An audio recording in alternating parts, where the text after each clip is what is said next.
So hey guys, welcome back to my YouTube channel. I am Deepika and today I am going to explain chapter 1 of class 12th, that is reproduction in organism. ये हमारा first lecture है. So let's begin. सो यहाँ से हम start करते हैं. तो ये कह रहे हैं कि each and every organism can live only for a certain period of time. The period from birth to natural death of an organism represents its life span. ये कह रहे हैं कि हर ऑर्गेनिज्म का जो इस दुनिया में प्रेजेंट है उनका एक सर्टेन पीरियड होता है ना. जिंदगी जीने का उनका एक टाइम पीरियड होता है और जो टाइम पीरियड है बर्थ से लेकर नेचुरल डेथ तक उसी को उस ऑर्गेनिज्म का क्या बोलते हैं, लाइफ स्पैन बोलते हैं. ठीक है.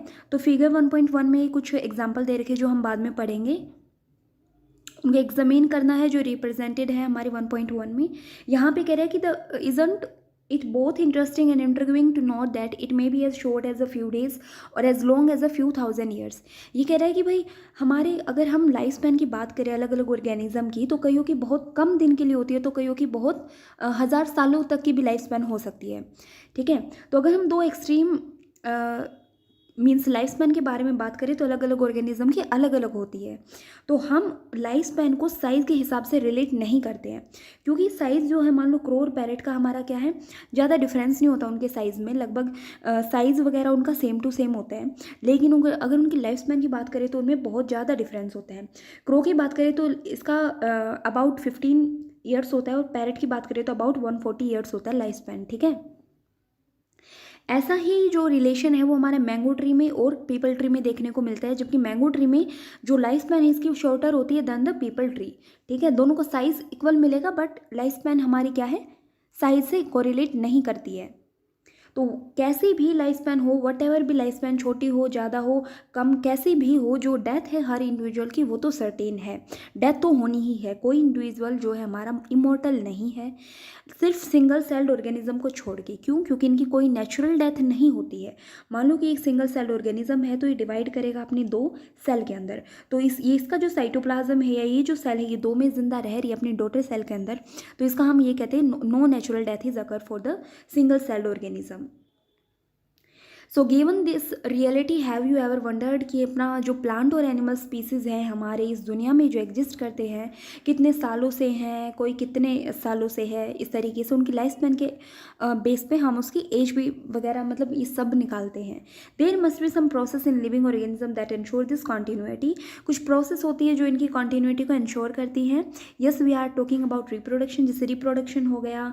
ठीक है. Something that we take for granted.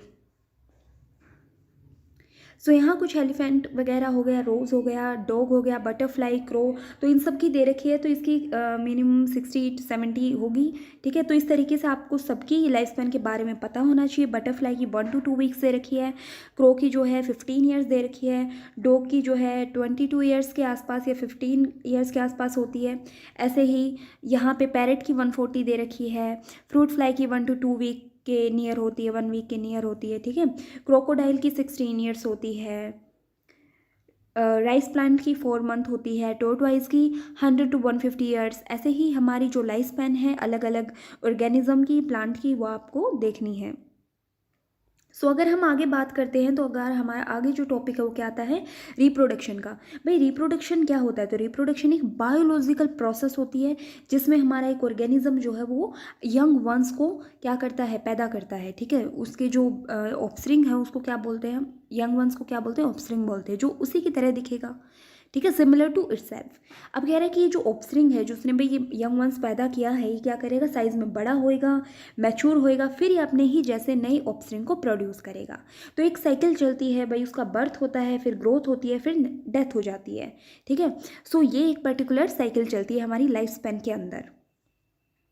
तो reproduction enables the continuity of the species. हमेशा याद रखना कि जो कॉन्टिन्यूटी स्पीसीज की मीन्स एक स्पीसीज के बाद दूसरी स्पीसीज, उसके बाद फिर उसी उसी जनरेशन की दूसरी स्पीसीज, तो ये क्या है, इसको कौन संभाले रखता है. तो रिप्रोडक्शन के थ्रू ही तो ये कॉन्टिन्यूटी होती है ना स्पीसीज की, जनरेशन आफ्टर जनरेशन. ठीक है. इसके बारे में चैप्टर 5 में डिटेल में पढ़ते हैं कि कैसे जेनेटिक वेरिएशन जो है वो हमारी रिप्रोडक्शन के दौरान क्रिएट होती है, इनहेरिटेड होती है. इनहेरिटेड मीन्स पेरेंट्स से ऑफस्प्रिंग के अंदर ट्रांसफर होती है. ठीक है. यहाँ पे देखा जाए तो there is a large diversity in the biological world and each organism has evolved it's on mechanism to multiply and produce offspring. भाई यहाँ पे बहुत ज़्यादा डाइवर्सिटी है हमारी इस दुनिया में, बहुत ज़्यादा डाइवर्सिटी है हर ऑर्गेनिज्म की। कौन कहाँ कैसा मैकेनिज्म शो करता है वो उस पर डिपेंड करता है, और फिर वो मल्टीप्लाई करेगा और प्रोड्यूस करेगा अपने जैसे ऑफस्प्रिंग, ठीक है। तो ये डिपेंड करता है उसके ऊपर, उसका खुद का एक पर्टिकुलर मैकेनिज्म होता है, हर ऑर्गेनिज्म का अलग अलग होता है।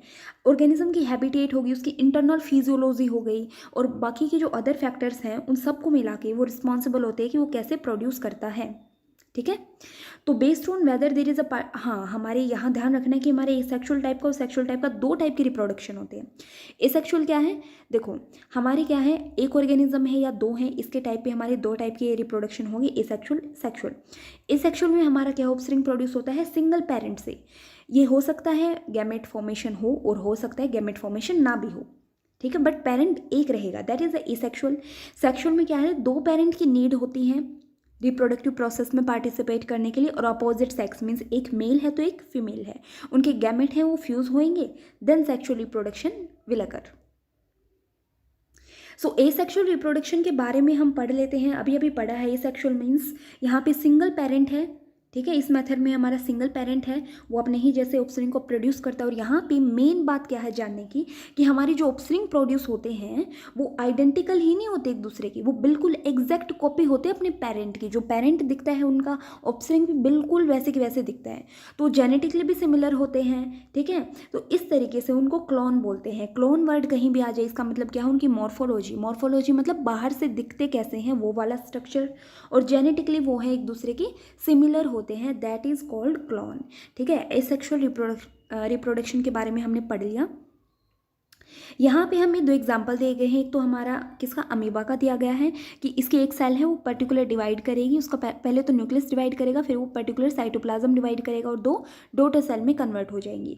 और यहाँ पे हमारा एग्जाम्पल दिया गया है कि इसका यीस्ट का, कि यीस्ट की जो सेल है हमारी उस पर एक छोटी सी बड़ आती है, वो थोड़ी ग्रो करती है और बाद में लेटर और ग्रो करके वो इससे डिटैच हो जाती है और फिर नया यीस्ट प्रोड्यूस करती है। So this process of yeast is called the budding, और ये जो अमीबा में हो रही है that is the binary fission. Fission मतलब एक सेल का डिवाइड हो जाना, बाइनरी मतलब दो के अंदर, ठीक है। मल्टीपल फिशन भी होता है तो सेल डिवाइड होती है बहुत सारी सेल के अंदर। सो यहाँ पे हमें ध्यान देना है कि लेट अस सी हाउ, देखो एनसीईआरटी में जो एग्जाम्पल दे रखे हैं वहीं से हम इस चैप्टर की रीडिंग फिर से कर सकते हैं ना। हम जितना एग्जाम्पल से समझते हैं वही थ्योरी में लिख रखा है, तो हम एग्जाम्पल को ध्यान से पढ़ना होता है, हमें एग्जाम्पल बिल्कुल ध्यान से पढ़ना होता है। सो यहाँ है कि let us see how wide spread asexual reproduction is among different group of organism. ये कह रहे हैं कि एसेक्सुअल रिप्रोडक्शन कहाँ कहाँ होता है, तो ये भाई कॉमन होता है सिंगल सेल्ड ऑर्गेनिज्म में, कुछ प्लांट और एनिमल्स में जो बहुत सिंपल ऑर्गेनाइजेशन होता है जिनका, तो वहाँ पे ये अपना कॉमन होता है। प्रोटिस्टा और मोनेरा की बात करें तो मोनेरा में क्या आते हैं, हमारी प्रोकार्योटिक होते हैं, यूनिसेलुलर प्रोकार्योटिक टाइप, ठीक है। और ये क्या है हमारे यूकार्योटिक में आ जाते हैं, यूनिसेलुलर। तो यहाँ पे हमारे हैं कि ऑर्गेनिज्म और parent cell divides by mitosis into two give rise to new individuals. इनमें क्या होता है कि एक सेल है वो पर्टिकुलर दो सेल में डिवाइड होती है। भाई ये कर क्या रही है, सेल डिवीज़न कर रही है, बट ये सेल डिवीज़न ही एक टाइप का रिप्रोडक्शन है ना। ये सेल अपनी दो डॉटर सेल भी बना रही है। तो यहाँ इन लोगों में क्या होता है, इन लोगों में जो सेल डिवीज़न है वो पर्टिकुलर एक टाइप का रिप्रोडक्शन होता है, जो हमारे फिगर 1.2 में देखने को मिला। यहाँ हमने देखने को मिला ना, अमीबा के अंदर देखने को मिला, ठीक है। सो यहाँ हमारे और एग्जाम्पल दिए गए हैं पर्टिकुलर, वो हम पढ़ते हैं। सो सबसे पहला जो एग्जाम्पल दिया गया है वो किसका दिया गया है, ये हमारा क्लाइमाइडोमोनास का दिया गया है, और ये जूस्पोर दिखा रखे हैं, ठीक है। तो क्लाइमाइडोमोनास में एसेक्सुअल रिप्रोडक्शन किसके थ्रू होता है, जूस्पोर्स के थ्रू। और ये क्या है, मोटाइल फ्लैजिला है ना, मोटाइल दो फ्लैजिला है यहाँ पे। ये किसका है, ये पेनिसिलिन का दे रखा है। पेनिसिलिन में क्या होता है, कॉनिडिया, ठीक है। फिर ये वाला एग्जाम्पल हाइड्रा का दे रखा है। हाइड्रा किसके एग्जाम्पल है, that is the example of सीलन ट्रेट। सीलन ट्रेट में हमने हाइड्रा पढ़ा था, फ्रेश वाटर ऑर्गेनिज्म है, ठीक है। सो ये इसका माउथ है, ये टेंटिकल्स हैं, और यहाँ बडिंग शो हो रही है, तो बडिंग इन हाइड्रा। हाइड्रा में हमारा बडिंग भी होता है, हमारा फ्रेगमेंटेशन भी होता है, हमारा रीजनरेशन भी होता है, तीनों चीज़ होती है हमारी ये सेक्सुअल रिप्रोडक्शन की। ये वाला फिर से हमारा एनिमल्स में क्या दिखा रखा है, स्पंजेस। स्पंजेस मतलब पोरीफेरा का एग्जाम्पल है, और गैम्यूल फॉर्मेशन होती है, और गैम्यूल फॉर्मेशन एक टाइप का एसेक्सुअल रिप्रोडक्शन होता है, ठीक है। सो फर्स्ट वाला हमने देखा था zoospore of chlamydomonas, second penicillium conidia में पेनिसिलियम में कोनिडिया, और हाइड्रा में बडिंग होती है और स्पंजेस में गैम्यूल फॉर्मेशन। सो ये एग्जाम्पल हो गए अपने। फिर यहाँ बात करते हैं, यही चीज़ें फिर से यहाँ दिखा रखी कि बहुत सारे सिंगल सेल ऑर्गेनिज्म हैं वो रिप्रोड्यूस करते हैं बाइनरी फिशन से, जहाँ पे एक सेल 2 में कन्वर्ट हो जाती है, बाद में वो थोड़ी ग्रो करने के बाद अडल्ट में कन्वर्ट हो जाती है। ये कहाँ देखने को मिलता है? अमीबा और पैरामीशियम के अंदर। यीस्ट में हमने क्या देखा था? बडिंग देखनी थी, है ना। बडिंग में क्या होता है? एक पेरेंट सेल है, उसमें क्या होता है पर्टिकुलर उसकी उस पेरेंट सेल पर हमारा एक बड आना शुरू हो जाती है और धीरे धीरे वो थोड़ी ग्रो करेगी और बाद में डिटैच हो जाती है। जब वो डिटैच हो जाती है तो एक अनइक्वल और छोटी सी बर्ड मीन्स हमें देखने को मिलती है ना। सो बाद में जो है वो ग्रो करती है, मैच्योर होती है, नई यीस्ट सेल बना लेगी, ठीक है। अच्छा, ये वाला थोड़ा और इम्पोर्टेंट है। यहाँ क्या दिखा रखा है कि अमीबा के बारे में और डिटेल दे रखी है। क्या कह रहा है कि अगर अनफेवरेबल कंडीशन है ना, तो अमीबा में जो स्यूडोपोडिया होता है तो वो स्यूडोपोडिया को विड्रॉ करेगा और वहाँ पे क्या करेगा, जैसे ये अमीबा है तो इसके बाहर 3 लेयर आ जाती हैं, ठीक है, 1 2 3। तो ये अमीबा के बाहर 3 लेयर आ जाती हैं हार्ड कवरिंग, जिसको सिस्ट बोलते हैं। तो इस फिनोमेना को क्या बोलते हैं? एनसिस्टेशन। ये कब होता है? जब अनफेवरेबल कंडीशन होती है।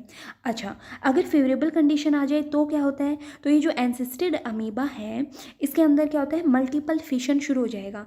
इसके अंदर बहुत छोटे छोटे अमीबा बनेंगे और स्यूडोपोडियो स्पोर बनेंगे, और ये जो बाहर सिस्ट बनी है ना, ये अपनी बस्ट आउट मतलब टूट जाती है और ये जो स्पोर बने थे अपने अंदर वो क्या है? बाहर निकल जाते हैं। तो इस तरीके से यहाँ मल्टीपल फिशन देखने को मिला है, मीन्स बहुत सारे अमीबा निकलते हैं और ये फिनोमेना जो है उसको बोलते हैं स्पोरुलेशन, ठीक है। तो अनफेवरेबल कंडीशन में एंसेस्टेशन, फेवरेबल में हमारा बाद में लेटर स्पोरुलेशन हो जाता है। ध्यान रखना ये चीज़ें, अमीबा के बारे में दिखा रखा है। अच्छा, यहाँ फिर और एग्जांपल दे रखे हैं। यहाँ क्या है? पोटैटो में हमारे आइज़, इनको ट्यूबियर्स भी बोल सकते हैं, तो ये पोटैटो में देखने को मिलता है। ये जिंजर में क्या है? हमारी राइजोम देखने को मिलता है, ठीक है। और यहाँ फिर आगे क्या है? ये है हमारा अगेव। अगेव में क्या है? बुलबुल और एडवेंटिसस बर्ड्स। ये किसका एग्जाम्पल है? ये लीफ है किसका? ब्रायोफाइलम का। इसमें लीफ बर्ड होती हैं, ठीक है। और ये तो हमें सबको पता है, वाटर हाइसेंथ है, इकोर्निया है, जिसके अंदर हमारा ऑफसेट है, एसेक्सुअल रिप्रोडक्शन, ठीक है। सो ये जो है, अब हमने ये सारे प्लांट के बारे में पढ़ा है। तो प्लांट में क्या होता है? जो एसेक्सुअल रिप्रोडक्शन है उसी को वेजिटेटिव रिप्रोडक्शन या वेजिटेटिव प्रोपेगेल बोल देते हैं हम इसको, ठीक है। तो वेजिटेटिव रिप्रोडक्शन बोल देते हैं हम प्लांट के अंदर इसको पर्टिकुलर। तो फर्स्ट एग्जाम्पल था पोटैटो जिसमें आइज देखने को मिली थी, जिंजर में राइजोम, बुलबुल ऑफ अगेव, और ये था हमारा लीफ बर्ड्स ब्रायोफाइलम के अंदर, और ऑफसेट इन वाटर हाइसेंथ। अच्छा, ऑफसेट वाटर हाइसेंथ में ही नहीं, पिस्टिया में भी होता है। एक और एग्जांपल याद रख लेना, ठीक है। यहाँ बात करते हैं कि अगर हम किंगडम फंजाई और सिंपल प्लांट की बात करें, जैसे एल्गी हो गया, तो उनमें हमारा रिप्रोडक्शन होता है कुछ एसेक्सुअल रिप्रोडक्टिव स्ट्रक्चर से। जैसे जूस्पोर, अभी अभी हमने ऊपर जो है हमने पढ़ा था जूस्पोर, ठीक है, क्लाइमाइडोमोनास के अंदर देखने को मिला था एल्गी के अंदर, और वो मोटाइल होता है, हमने ऊपर पढ़ लिया था ये, ठीक है। अदर एग्जाम्पल है, ये सब हमने ऊपर पढ़ लिए थे अपने जो पर्टिकुलर डायग्राम दे रखे थे उसके अंदर, पेनिसिलिया में कोनिडियम, हाइड्रा में बडिंग, और gemmule formation in sponges that is Porifera.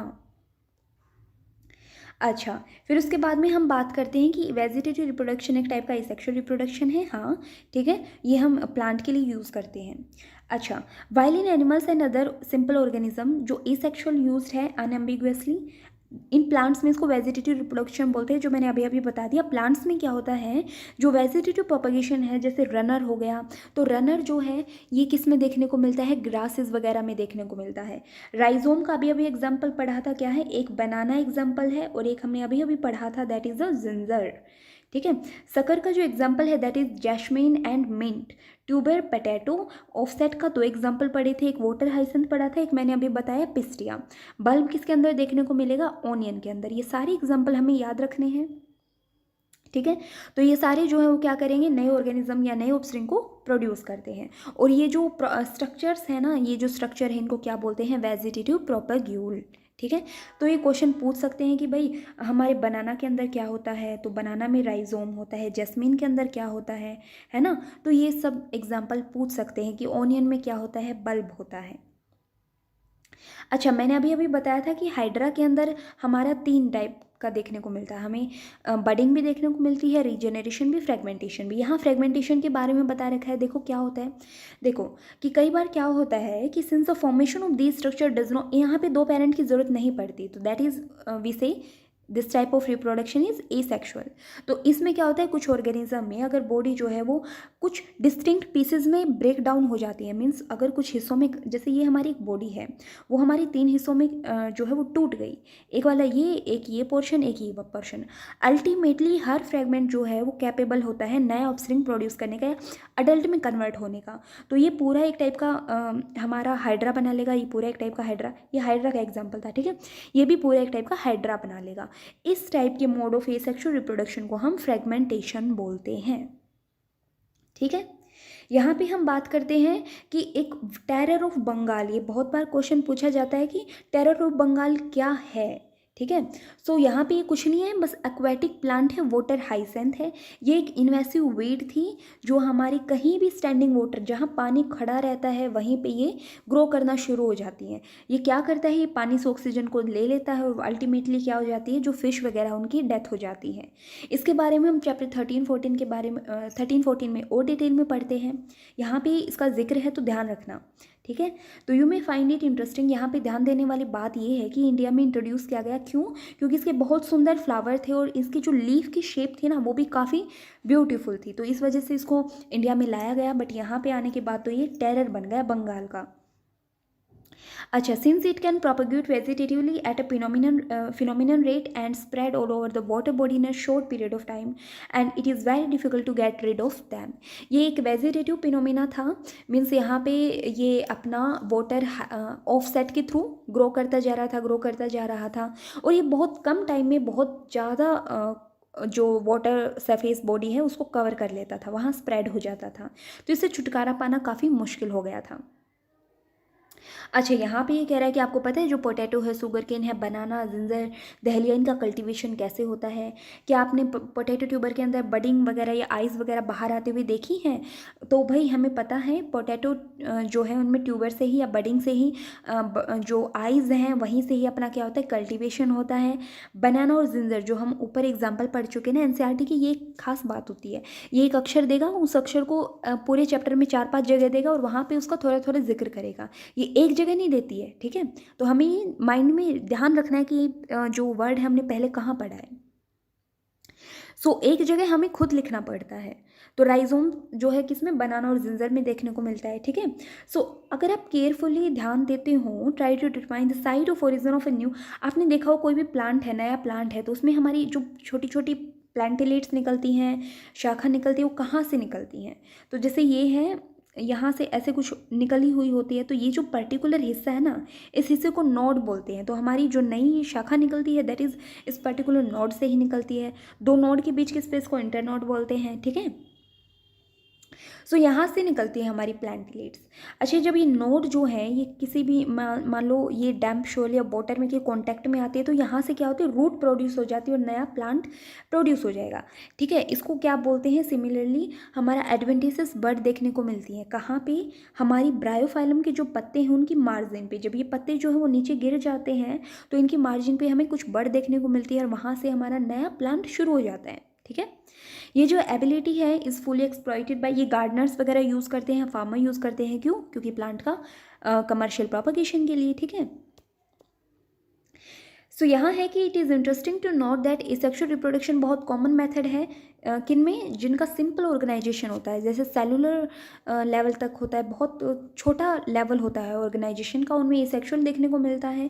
जैसे कुछ एल्गी फंजाई हो गई हमारी, बाद में क्या होता है कि वो sexual method of reproduction shift हो जाता है जब एडवर्स कंडीशन आती है, नहीं तो नॉर्मल कॉमन अपना एसेक्सुअल ही देखने को मिलता है, ठीक है।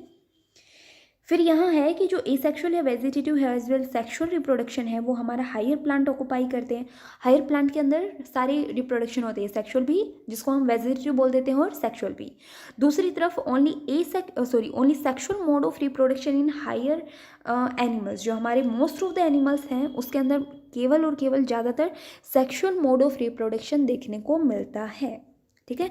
सो आज हमने क्या पढ़ा, आज हमने एसेक्सुअल रिप्रोडक्शन के बारे में सारी जानकारी ले ली है। कल जो है इस चैप्टर का सेक्सुअल रिप्रोडक्शन के बारे में पढ़ेंगे, ठीक है।